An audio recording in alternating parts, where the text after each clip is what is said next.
وَلَقَدْ يَسَّرْنَا الْقُرْآنَ لِلذِّكْرِ فَهَلْ مِن مُّدَّكِرٍ هذا القرآن يوحدنا لطريق الخير يوجهنا الله تعالى أنزله ورسول الله معلمنا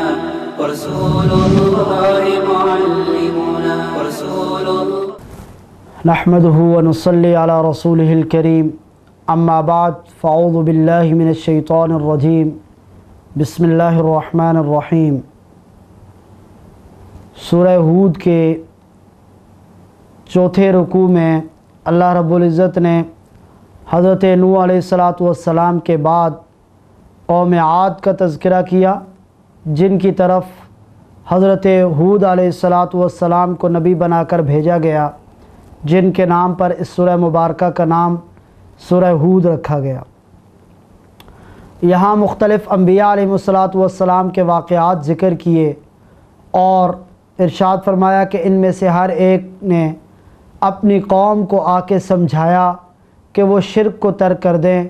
اللہ کو اپنا رب مان لیں اور اللہ کی طرف آ جائیں، اس کے دین کی طرف آ جائیں۔ اور ساتھ ہی ہر نبی نے وہ اپنی قوم کو یہ بتایا کہ یا قوم لا اسألکم علیہ اجرا، میں اس دعوت پر، اس تبلیغ کے اوپر تم سے کسی قسم کے معاوضے کا طلبگار نہیں ہوں، میں تم سے اس کے اوپر کوئی اجر نہیں چاہتا، یہ خالصتاً اللہ کی رضا کے لیے اور تمہارے ساتھ ہمدردی کی بنیاد پر میں تمہیں دین کی دعوت دے رہا ہوں اور خالصتاً میں تمہارا مفاد چاہتا ہوں، اس لیے تم اللہ کی طرف آ جاؤ، توحید کا راستہ اختیار کر لو اور شرک سے باز آ جاؤ۔ لیکن جب قوم ہود نے اپنے نبی کی دعوت کو قبول نہیں کیا تو ان کے اوپر عذاب آیا، اور یہ قوم عاد کے بارے میں آتا ہے کہ اللہ نے ان کو بڑے طویل قد دیے تھے، بڑے مضبوط جسم کے یہ مالک تھے، اور ایسی طاقت اور قوت اللہ نے ان کو عطا کر رکھی تھی کہ یہ اپنے ایک ہاتھ سے مضبوط تنا آور درختوں کو جڑوں سے اکھاڑ کے پھینک دیا کرتے تھے، اور انہوں نے پہاڑوں کے اندر چٹانوں میں تراش کر اپنے محلات اور اپنے گھر بنا رکھے تھے، ایسی مضبوط قوم۔ لیکن جب انہوں نے اللہ کی بات نہیں مانی، اس کے رسول کی بات کو جھٹلایا تو اللہ کا عذاب آیا، ان کے اوپر ہوا کا عذاب آیا، جس کی وجہ سے وہ سارے کے سارے وہ خس و خاشاک کی طرح بہہ گئے، اور فرمایا کہ وہ عذاب کے بعد یوں ان کی لاشیں زمین پر پڑی تھی جیسے کہ تنا آور درخت کٹے ہوئے زمین پر پڑے ہوتے ہیں۔ اس کے بعد قوم سمود کا تذکرہ کیا کہ قوم سمود کی طرف حضرت صالح علیہ السلام کو نبی بنا کر بھیجا گیا۔ حضرت صالح علیہ السلام نے بھی ان کو اسی طرح دعوت دی، یا قوم اعبدوا اللہ ما لکم من الہ غیرہ، اے قوم اللہ کی عبادت کر لو، اللہ کے علاوہ کوئی معبود نہیں ہے۔ لیکن ان کی قوم نے بھی ان کی بات ماننے کے بجائے ان سے معجزے کا مطالبہ کیا اور کہا کہ ہم آپ کو نبی تب مانیں گے جب آپ اس مضبوط چٹان سے ہمیں صحیح سالم زندہ اونٹنی نکال کر دکھائیں گے، اور وہ اونٹنی بھی حاملہ اونٹنی ہونی چاہیے۔ چنانچہ ان کی یہ فرمائش پوری ہوئی اور اللہ نے چٹان سے زندہ صحیح سالم اونٹنی نکال کے ان کو دکھا دی، لیکن ان ظالموں نے حضرت شعیب پر ایمان لانے کے بجائے اللہ کی اس ناقۃ اللہ کی اس اونٹنی کو قتل کر دیا، شہید کر دیا، جس کے بعد ان کے اوپر عذاب آیا۔ اور قرآن نے کہا وَأَخَذَ الَّذِينَ ظَلَمُوا الصَّيْحَةُ فَأَصْبَحُوا فِي دِيَارِهِمْ جَاثِمِينَ، ان ظالموں کو ایک تیز چیخ اور زوردار آواز نے آ کے پکڑا، جس کی وجہ سے ان کے کلیجے پھٹ گئے اور وہ سارے کے سارے صبح اپنے گھروں میں اوندے منہ مرے ہوئے پڑے ہوئے تھے۔ اور قرآن کہتا ہے كَأَن لَّمْ يَغْنَوْا فِيهَا، وہ ایسے مضبوط قوم، ایسی طاقتور قوم، لیکن جب ان کے اوپر عذاب آیا كَأَن لَّمْ يَغْنَوْا فِيهَا، گویا کہ ان کا دنیا میں وجود ہی نہیں تھا، ایسے صفحہ ہستی سے مٹ گئے۔ الا ان ثمود کفروا ربهم الا بعدا لثمود، ان قوم سمود نے اللہ کی نافرمانی کی، جس کے نتیجے میں ان کے اوپر عذاب آیا۔ اس کے بعد حضرت ابراہیم علیہ السلام کا ضمناً تذکرہ کیا، بنیادی طور پر قوم لوط کا تذکرہ کیا گیا کہ قوم لوط جن کے اندر ایک ایسی بیماری پائی جاتی تھی کہ جس کا انسان تصور بھی نہیں کر سکتا، حیوان تک اس سے دور بھاگتے ہیں، یعنی ہم جنس پرستی۔ تو اللہ نے ان کی اس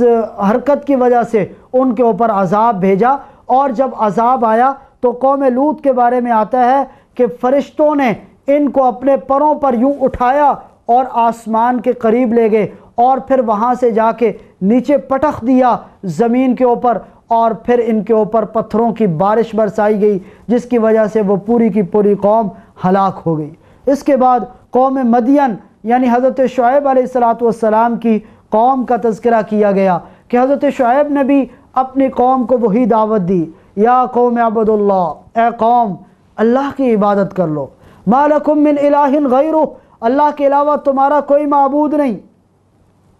اور عقیدے کے ساتھ ساتھ کہا کہ تم اپنے اعمال پہ بھی غور کرو، وَلَا تَنْقُصُوا الْمِكْيَالَ وَالْمِيزَانَ، ناپ تول میں کمی مت کرو۔ قوم شعیب میں ناپ تول میں کمی کا جرم پایا جاتا تھا، اور اس کی وجہ سے ان کے اوپر عذاب آیا، اور انہوں نے حضرت شعیب علیہ السلام کو جھٹلایا، چنانچہ اللہ کا عذاب ان پر بھی آیا اور وہ صفحہ ہستی سے مٹ کر رہ گئے۔ اس کے بعد حضرت موسیٰ علیہ السلام اور حضرت ہارون علیہ السلام کا واقعہ ذکر کیا گیا، اور آخر میں اللہ کے حبیب صلی اللہ علیہ وسلم کو استقامت کا حکم دیا گیا، اور فرمایا فاستقم کما امرت ومن تاب معک، اے حبیب آپ ثابت قدم رہیے جس طرح آپ کو حکم دیا گیا، آپ بھی ومن تاب معک، اور جنہوں نے آپ کے اوپر ایمان لایا، جنہوں نے توبہ کی، انقیاد جن کے اندر پایا جاتا ہے، جو آپ کے تابعدار ہیں، جو آپ کے فرمانبردار ہیں، فرمایا کہ وہ بھی ثابت قدم رہے۔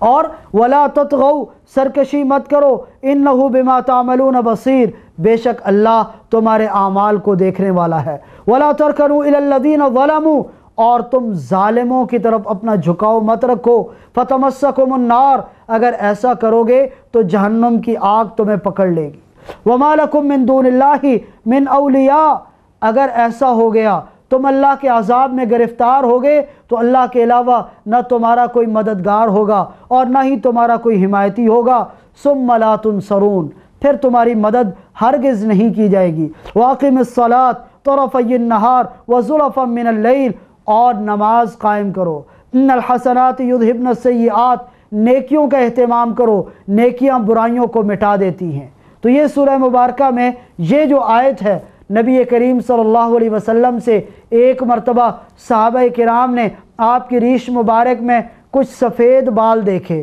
اور آپ سے پوچھا کہ یا رسول اللہ صلی اللہ علیہ وسلم آپ پر بھی بڑھاپے کا اثر ہو گیا؟ تو آپ نے ارشاد فرمایا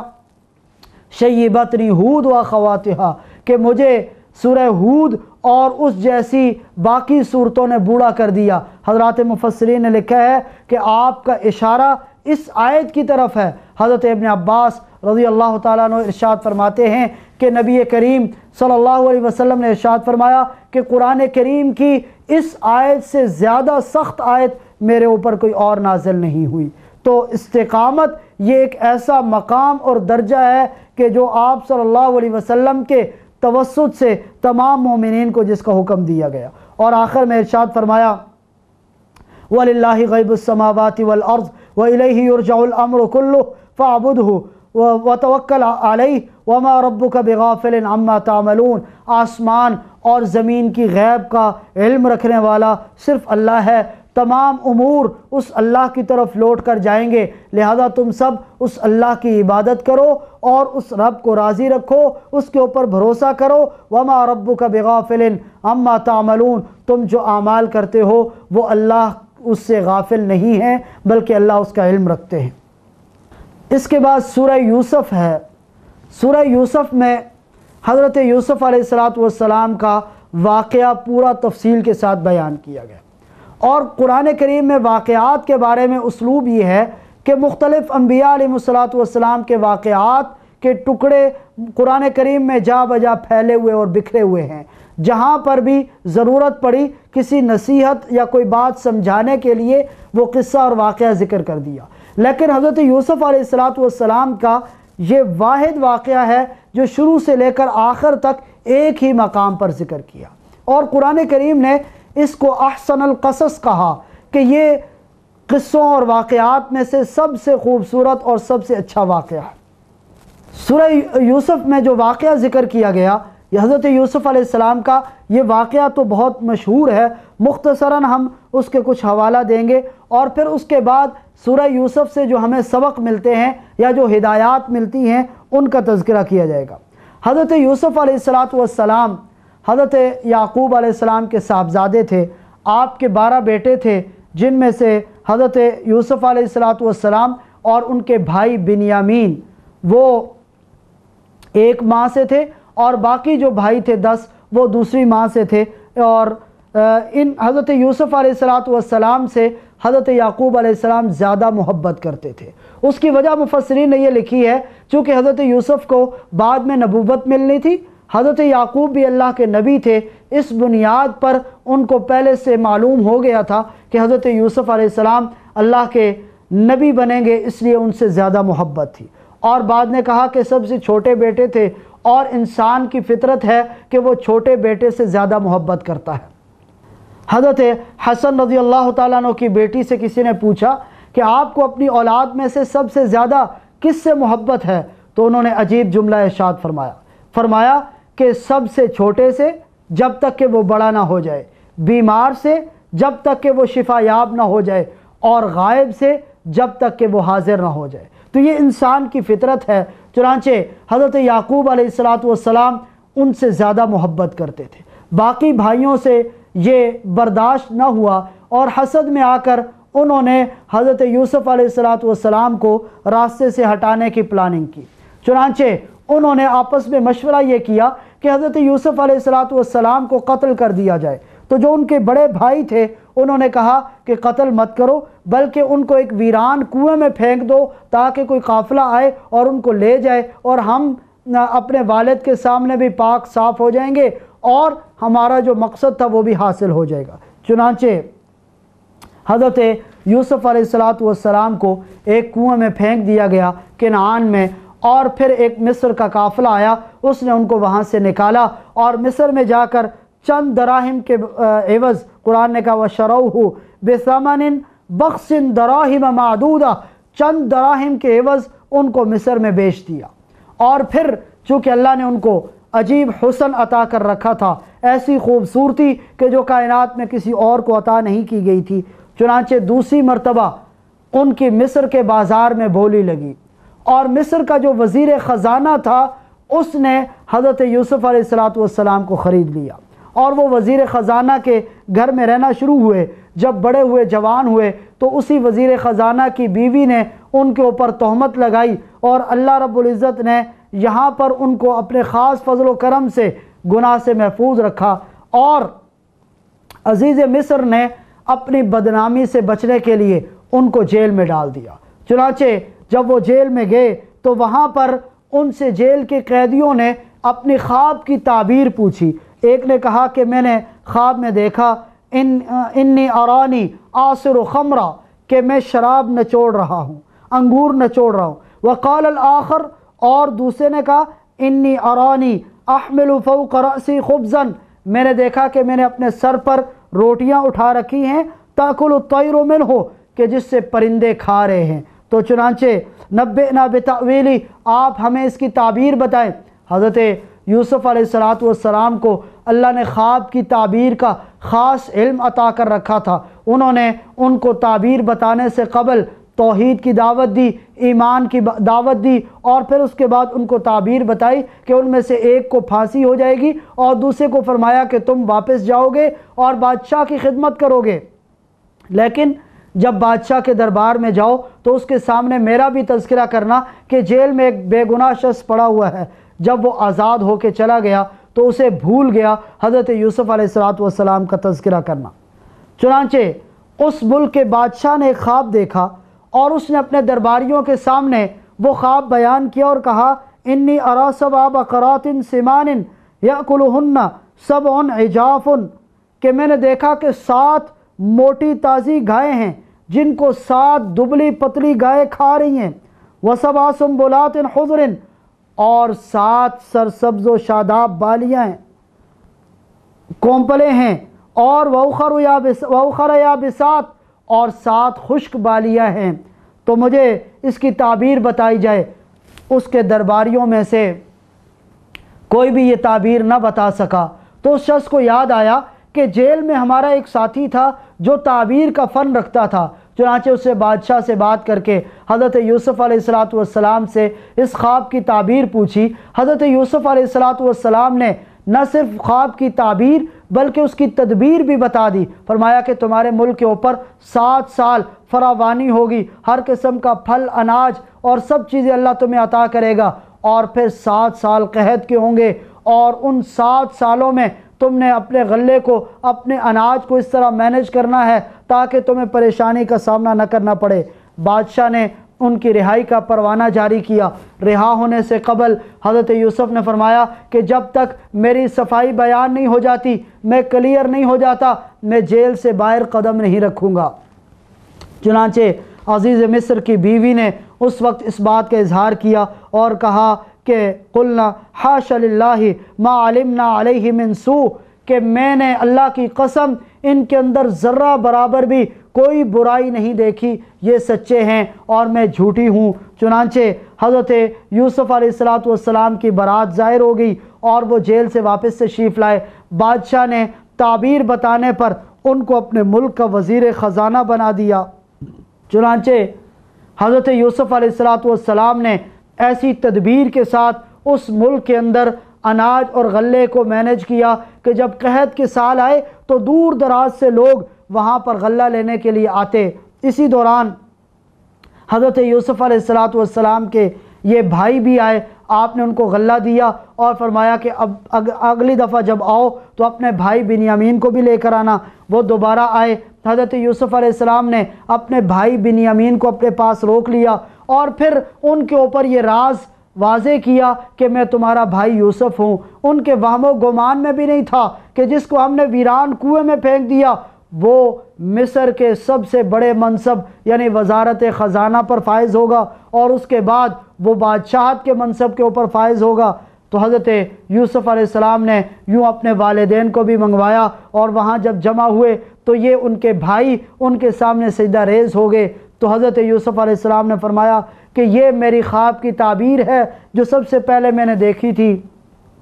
کہ 11 ستارے اور سورج اور چاند میرے سامنے سجدہ کر رہے ہیں، یہ 11 بھائی میرے سامنے سجدہ ریز ہو رہے ہیں۔ تو یہ مختصراً واقعہ تھا۔ اب اس واقعے سے یہاں بیان کرنے کا مقصد یہ ہے کہ اللہ کے رسول صلی اللہ علیہ وسلم کے ساتھ جو حالات پیش آئے وہ بھی تقریباً حضرت یوسف علیہ السلام جیسے تھے، کہ جیسے حضرت یوسف علیہ السلام کو ان کے بھائیوں نے اپنے گھر سے نکال دیا، ان کو کنویں میں پھینکا، 3 راتیں وہ کنویں میں رہے اور پھر وہاں سے وہ مصر چلے گئے، ایسے نبی کریم صلی اللہ علیہ وسلم کو بھی ان کے قریشی بھائیوں نے ہجرت پہ مجبور کیا۔ 3 دن آپ غار ثور میں رہے اور پھر مدینہ منورہ کی طرف ہجرت کر کے چلے گئے، اور پھر بعد میں ایک عرصے بعد جس طرح حضرت یوسف علیہ السلام کو اللہ نے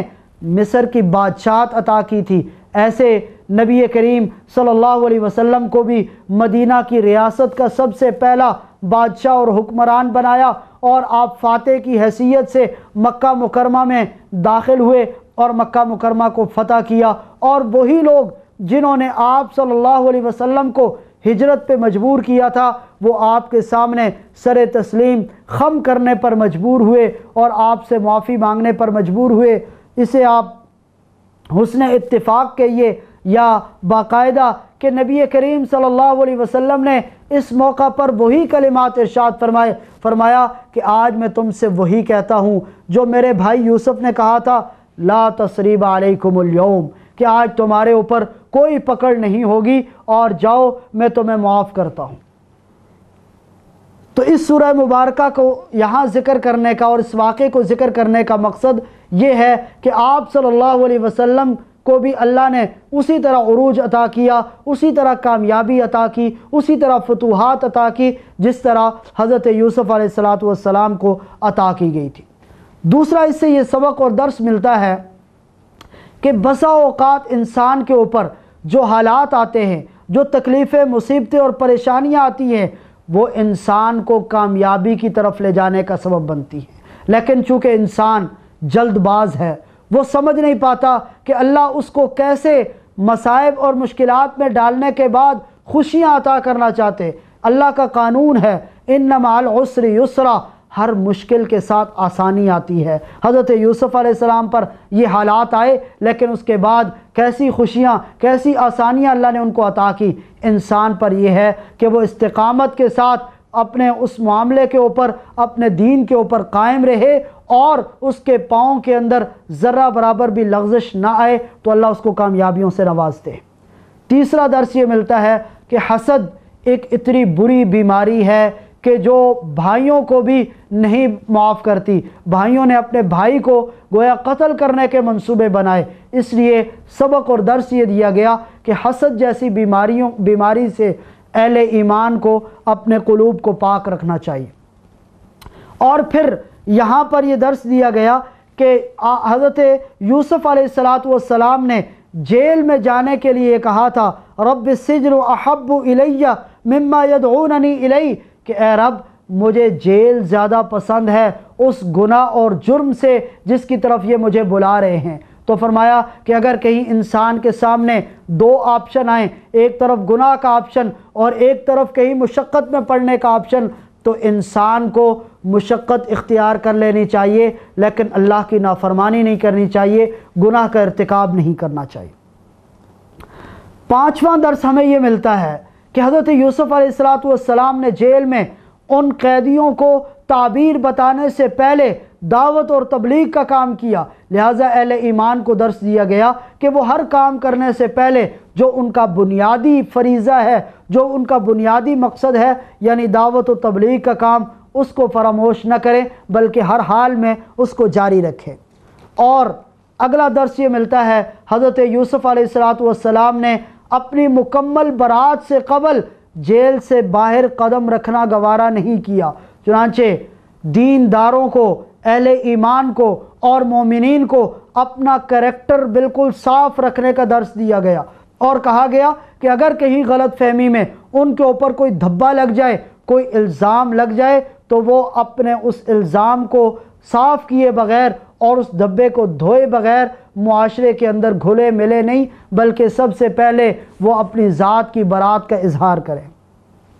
اور پھر اس کے بعد یہاں یہ بھی درس ملتا ہے حضرت یوسف علیہ السلام نے جس طرح اس غلے کو مینج کیا، تو انسان اپنے مشکل حالات کے لیے مالی معاملات کو، اقتصادی معاملات کو اگر مینج کرتا ہے، ان کی منصوبہ بندی کرتا ہے تو یہ جائز ہے، شریعت نے اس کو حلال قرار دیا، اس کے اندر کوئی ممانعت نہیں ہے۔ اور پھر اس سورہ مبارکہ کے آخر میں دوبارہ ہمارے آقا صلی اللہ علیہ وسلم کو ارشاد فرمایا گیا کہ ہم نے آپ کی طرف یہ وحی نازل کی ہے اور یہ سارے واقعات اس لیے آپ کی زبان سے ہم نے جاری کروائے تاکہ آپ کی نبوت کی تصدیق ہو کہ ایک نبی امی کہ جن کو نہ لکھنا آتا ہے نہ پڑھنا آتا ہے، وہ کئی صدیاں پہلے کے واقعات ٹھیک ٹھیک سنا رہے ہیں، تو اس کا مطلب یہ ہے کہ وحی کے ذریعے سے آپ کو بتایا گیا، تو آپ اللہ کے آخری رسول اور پیغمبر ہیں، اور لوگوں کو یہ دعوت اور ترغیب دی گئی کہ وہ آپ صلی اللہ علیہ وسلم پر ایمان لے آئیں۔ اور آخر میں فرمایا لَقَدْ كَانَ فِي قَصَصِهِمْ عِبْرَةٌ لِأُولِي الْأَلْبَابِ، ان واقعات میں اہل عقل کے لیے عبرت ہے، نصیحت ہے، اور اہل ایمان، اہل عقل کو کہا گیا کہ وہ اس سے نصیحت حاصل کرتے ہوئے اپنی زندگی کی اصلاح کریں۔ اللہ سے دعا ہے کہ وہ ہمیں عمل کی توفیق عطا فرمائے۔ وآخر دعوانا ان الحمد للہ رب العالمین۔ وَلَقَدْ يَسَّرْنَا الْقُرْآنَ لِلذِّكْرِ فَهَلْ مِن مُدَّكِرٍ هذا القرآن يوحدنا لطريق الخير يوجهنا الله تعالى أنزله ورسول الله معلمنا